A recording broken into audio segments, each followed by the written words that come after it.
Content creation is basically free advertisement.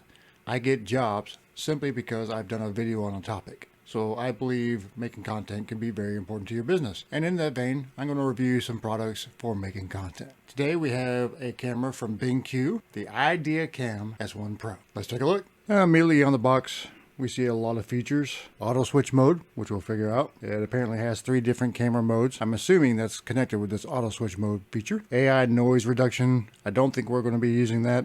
I have my own microphone. Up to 2448p, 2K basically. 8 megapixel. It's supposed to have like a macro lens. We'll see what that does. Remote control and a privacy shade because somebody thinks that's worthy of advertising. Let's crack it open. My approach here is going to be to do the unboxing, and then I'm probably going to use it for some actual repair work. So this will be recorded over multiple sessions. Seems well packaged. We have a quick start guide, stuff, more stuff. Batteries, I'm assuming those are going to be for this remote. My guess is a transmitter for the remote. Pretty heavy duty base for the camera. I'm assuming this is our macro lens. I'm assuming this is a cover and the camera itself. Camera appears to mount like this. With the macro lens, you kind of want it to be easy to remove, so I can kind of see that. Overall, looks pretty straightforward. Looks reasonably well built. A cloth coating on the USB cable. Nice. Let's go over a few features that BenQ covered. These are the 3 modes for the camera: portrait, desk view, and handheld. They switch very quickly between modes. These are the features of the remote. These are some of the advantages they claim over a normal webcam. I'm not sure how useful the document view will be to us, but it does have that ability. I'm guessing Inspire is their software. And this is the full setup. That is actually a cover. It seems to be magnetic. That's very nice. Fairly nice organization in the remote. A little place for your little dongle, but I have to say the cover is a little bit iffy. So the camera was recognized immediately by the system without any issue.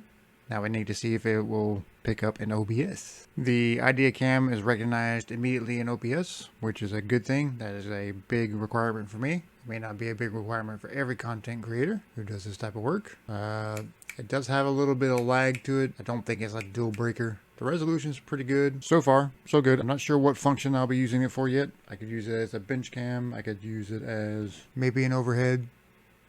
We'll have to play and see. I'm going to plug up the remote and see what it does.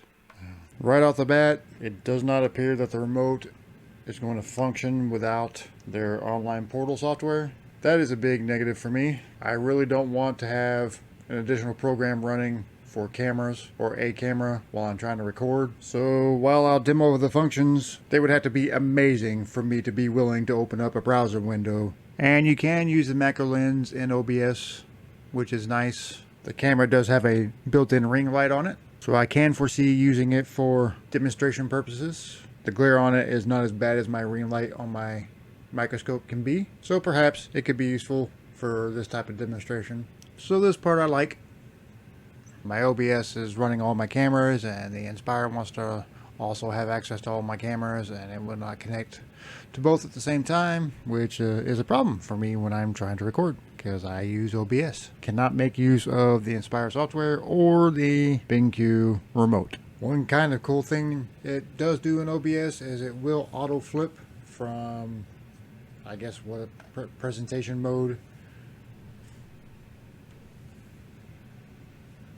to face camera. So it's kind of out as the overhead cam. The picture's really nice and crisp, but again, not being able to use the controller to zoom in and out through OBS. Right now, my first impression is it's going to be very limited. Most of the featured functions are not available to me through the software that I use. And I'll be straight up, I'd be pretty upset if I bought this camera and I could not use the remote outside of their proprietary software. I want to be really fair here and show you the features of the software. I had to take screenshots because I can't really capture it. But we have zooming features. You can flip the image. It has on-screen rulers, which is really neat.